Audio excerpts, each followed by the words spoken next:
Hello, everybody. How are you today? We are here for another Bible story reading. We've been going through the book of Esther and reading the chapters in that book. If you're new here, we go through the stories of the Bible for people who don't know the stories. Maybe there are people who have only heard bits and pieces of the story or have forgotten the stories. Whatever the reason is, we go through these stories so that you can know what they say and be able to participate in conversations when they come up. Well, like I said, we've been going through the story of Esther, and today we are going to start with chapter 4 in Esther. But first, let's do a little bit of a recap. So, starting from the beginning, the king threw this big feast, this big festival, and it went on for days and days. It was a very opulent festival. And he had called for his queen to come to the festival so that he could show everybody how beautiful his queen was. And she refused to come. So the king had her put out. He dethroned her. She was no longer able to be queen. And he sent out this message to the land saying, "Bring me all of your beautiful virgins, and I'll pick a queen out of them, a new queen." These women spent a year going through this beautification process. They bathed themselves in oils and perfume. They took care of their skin, their hair.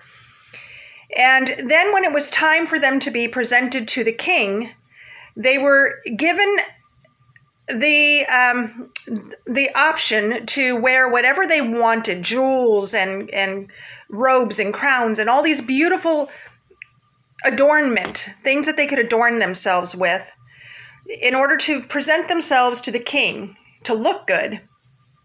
Well, there was a young woman named Esther who was an orphan, and she has been adopted by her cousin Mordecai.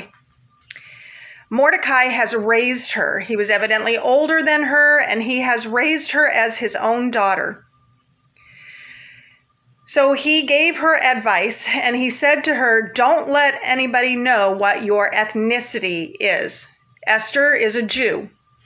And so she kept that secret. She didn't tell anybody, but she was very, very beautiful.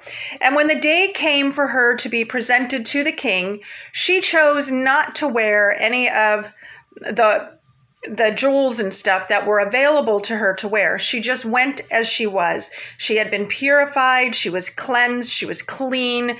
She had been bathed in perfumes and oils. And she went before the king, and he looked upon her and found her to be the most beautiful of all of these women. And she became the new queen. I'm going to pause for just a minute there as we are recapping everything. I want to tell you that we often say the things of the Old Testament many times point to the things of the New Testament. We know that those who have accepted Jesus Christ as Lord and Savior of their life are considered the bride of Christ.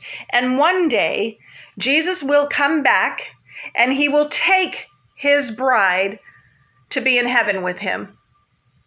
Who is the bride? Those are all of the people who have asked Jesus for forgiveness, made him Lord of their life. They are the bride of Christ. Well, one of the things that the church, we call the church the bride of Christ. One of the things that Esther did was she made herself ready and prepared to become the bride of the king. Well, Jesus is going to be coming back for a church that is pure, without spot, without blemish, and has cast off the things of this world. Just like Esther had decided to cast off all of these ornaments that she could have worn that were not necessary for her to be beautiful in the eyes of the king. So he takes Esther as his queen, and her uncle happens to overhear some people talking. They're plotting. They are going to kill the king. And he tells Esther, hey, these people are going to kill the king.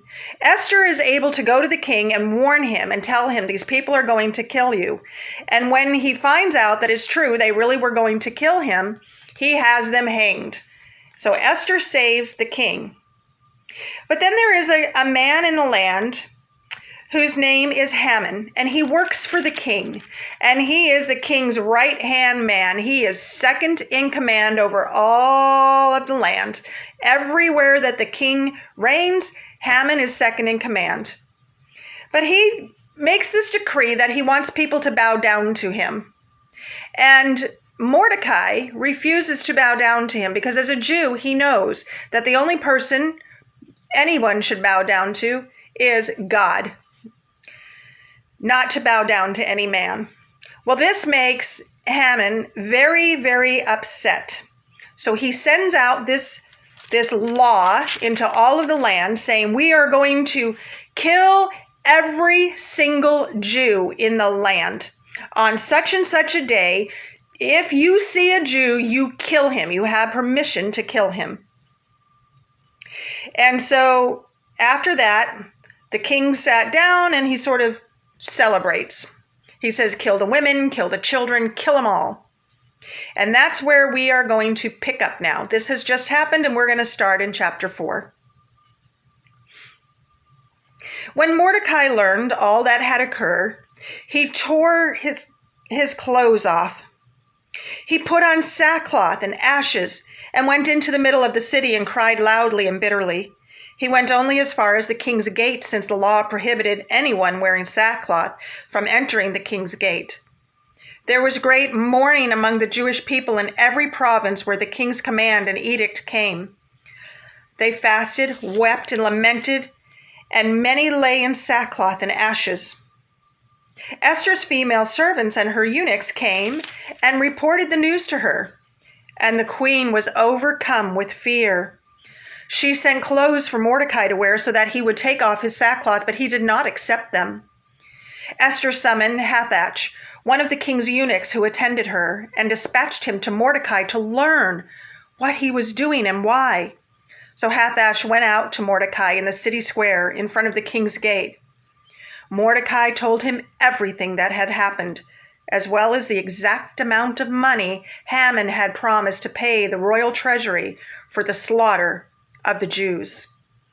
Mordecai also gave him a copy of the written decree issued in Susa, ordering their destruction, so that Hathach might show it to Esther, explain it to her, and command her to approach the king, implore his favor, and plead with him personally for her people.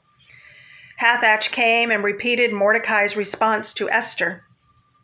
Esther spoke to Hathach and commanded him to tell Mordecai, all the royal officials and the people of the royal provinces know that one law applies to every man or woman who approaches the king in the inner courtyard and who has not been summoned, the death penalty.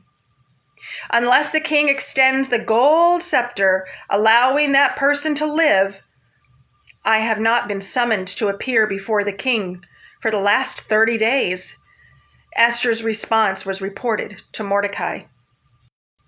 Mordecai told the messenger to reply to Esther, don't think that you will escape the fate of all the Jews because you are in the king's palace.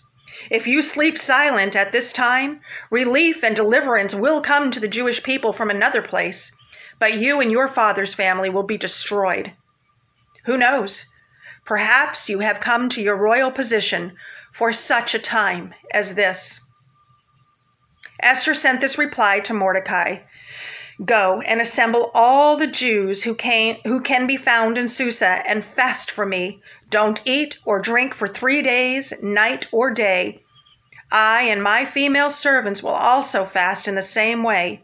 After that, I will go to the king, even if it is against the law. If I perish, I perish. So Mordecai went and did everything Esther had commanded him. Wow, that's the end of chapter 4. We look at these scriptures three ways. One, what does it say? We have to have reading comprehension. We have to actually read the words on the page to know what it says. Otherwise, you only know what somebody told you it said or what you think it says. And number two, we have to understand what's going on in the context in which it was written. We have to take everything into context. We can't just take one little verse and think we understand what it means. And last, what, if anything, is this saying to us today? Let's recap this real quick. So Mordecai, all of the people have now found out that Haman has made this decree, this law, that on a certain day, it was going to be the 13th day of Adar in the 12th month. So this day has not happened yet, but it's coming. That on that day, anybody who crossed paths with a Jew was to kill them. This was a planned genocide of all of the Jews. Remember, we talked about the fact that this is not the only time in history that people have sought to kill off all of the Jews, but they've never been successful because God has always promised to spare a remnant of his chosen people. So Haman has made this decree, and now the Jews have found out, and they are in mourning. Mordecai, Esther's cousin, has learned about this, and he is devastated. He's put on sackcloth. He's in mourning outside of the royal gates because he cannot go in. Anybody who's in mourning in sackcloth cannot go in. And Queen Esther finds out about this, and she sends one of her attendants to go talk to Mordecai and ask him, take off your clothes, put regular clothes on and come in. And he says, no, I'm not going out of mourning. So instead, Mordecai sends a message to Esther, and he says, go in and speak to the king, implore him, beg for your people. Otherwise, you're going to die too. Do you think that just because you happen to be queen now, you're not going to die? This is a law. This is a decree that's for everybody. And while you sleep, they're going to kill you too. So Esther explains, I can't do that because if I just walk up to the king and go into his court and start talking to him, he can have me killed. You're only allowed to talk to the king if he summons you, and he has not summoned me for the last 30 days. So Mordecai reminds her, look, you're going to die one way or another. You may as well give it at least a try. You and your father's household are going to die. If you don't do something to save us, somebody else will. Now, Mordecai knew that because he knew God's promise. He knew that God would always spare a remnant of his people. Not all of them would be spared, but he knew a remnant of them would be. So she thinks to herself, all right, I may as well give this a shot. Here's what I want you to do. Tell everybody to start fasting for the next 3 days. Don't let them eat or drink day and night for the next 3 days. Me and my attendants will do the same thing. The women in my court, we will do the same thing. We will not eat, we will not drink. And at the end of that time, I will go before Mordecai. If he kills me, he kills me. I'll go before the king, I'm sorry. And if he kills me, he kills me. Mordecai said to her, who knows? Perhaps you have come to your royal position for such a time as this. We see that inscribed sometimes on plaques, on pillows, on T-shirts. Certainly you've seen little memes that say, for such a time as this. And that saying comes from the Bible. Some people don't know that. They think that's just a cool saying, that you were born for a moment like this. Well, that's where this comes from. You see, God has directed our paths. When we are in obedience to God and we are living a life that is for Him, pleasing to Him, then He arranges things in our future that we don't even know about yet. He molds us and shapes us for such a time as whatever He puts you into. And He gave Esther her beauty and her ability to become queen because He knew that there was going to come a moment when Esther would need to try to save all of her people. So that's where we stop, is here at the end of chapter 4, and we'll pick up with chapter 5 next time we are together. I hope you're learning something from this.